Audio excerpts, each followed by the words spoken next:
What's going on, guys? I'm back with my next video for you all. Apologize, it's been a long time since I uploaded a video. And apologize if you hear me coughing. Got a little bit of a cough going on for some reason. I think it's allergies. But this video is going to be all about crankbaits. And we're going to go over the different types of crankbaits, the situations to use them, and the line and rod and reel expectations as well. You know how I typically will talk about them. So let's go ahead and get started, not waste any time. So the first bait we're going to talk about is the lipless crankbait. Yes, the lipless crankbait. And this one is a rattle trap, as you can hear. This one's pretty loud. So specifically for the lipless crankbaits, these baits are really good in situations like, I would say, springtime all the way up to summer and possibly wintertime as well. Specifically for the lipless crankbait, you want to use this bait in and out of grass. I think this bait works the best when you're ripping it in and out of grass itself. So you'll slowly just let it flutter down like this, and then you can rip it up. And you see that action and the noise it's going to give as well, and it falls back down. So that's when I think the lipless crankbait is the best option to use. When you have grass flats or just any type of structure underneath the water where you think you can hover a bait either in the tops of it or over top of it. Square bill, or not square bill, sorry. I'm getting ahead of myself. The lipless crankbait is a really good option. So this is a more of a natural color, like a shad or bluegill. And then I also have a dirty water color here for you guys too as an example, the yellow one. And I believe this one is a rattle trap as well.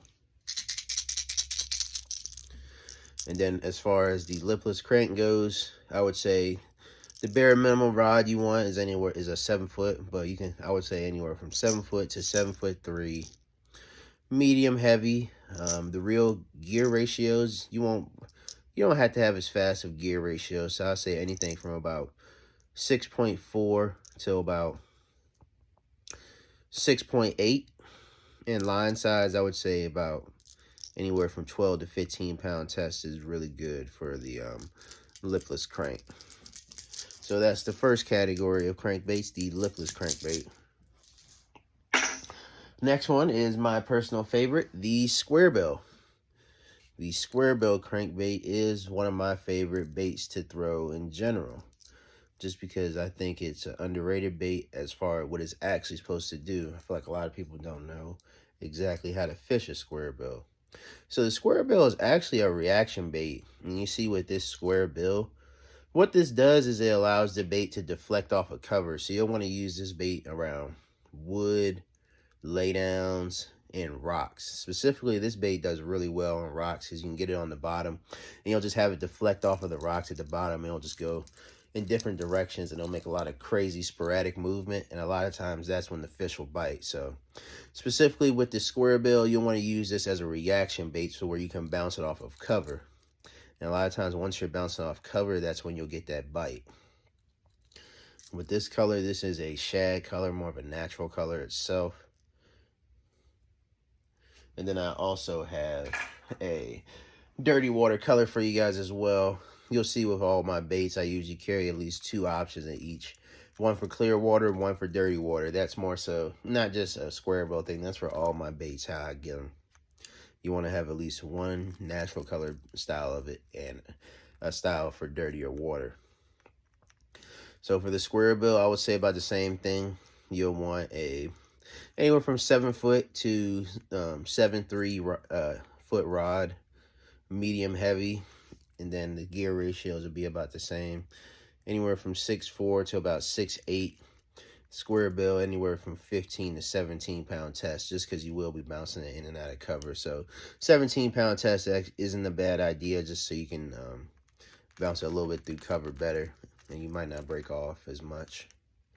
So the square bill is definitely a great option for bouncing a crankbait in and out of cover itself. It's something a little bit different the fish don't see all the time, so this can definitely get you a lot of bites. And the last style of crankbait is the deep diver.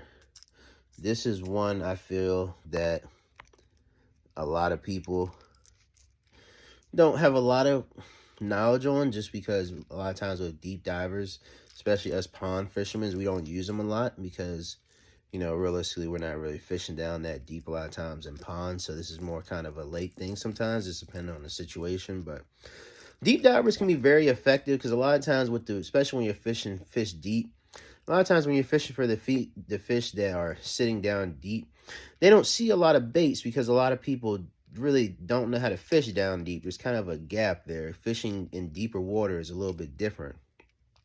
So I feel like with the deep diver crankbaits, a lot of times these fish really aren't seeing baits a lot. So you don't have to be super specific with the bait itself. I feel like once you get it down there, a lot of times it'll get you a good strike. And specific with the deep divers, you want them to be able to run kind of across the bottom itself as well. So it'll be kind of like that square bill, where it'll be bouncing off the rocks or whatever covers at the bottom of the lake and just making sporadic movements, and it will cause reaction bites. And you can see specifically with the deep diver, it has a much bigger bill, so this will allow you to get the bait down there quicker and also keep it on the bottom as well. Specifically with the deep divers, the rod setup is a little bit different. I would say you'll want anywhere from a 7.3 to a 7.6 foot pole. And the reason why I say that, you can get a lot longer cast. And when you get that longer cast, you can get your bait down to the bottom quicker and keep it there longer as well.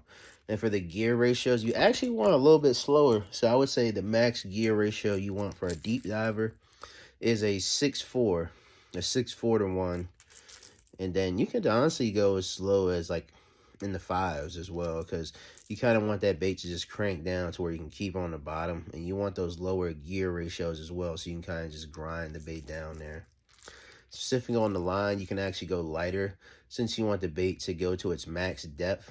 Lighter line helps the bait go deeper in the water versus heavier line. So for this type of bait, I would say anywhere from 10 to 12 pound test would be perfect for it. And I also have a color for dirtier water as well with the deep diver that I wanted to show you guys. And this one has rattles in it as well. So this is my selection for crankbaits I wanted to talk to you guys about. So go ahead, if you like the video, like and leave a comment as well. And I'll be coming out with some more videos here soon for you guys. So appreciate you guys that continue to keep watching my videos, and I'll keep pumping out content for you guys. Peace.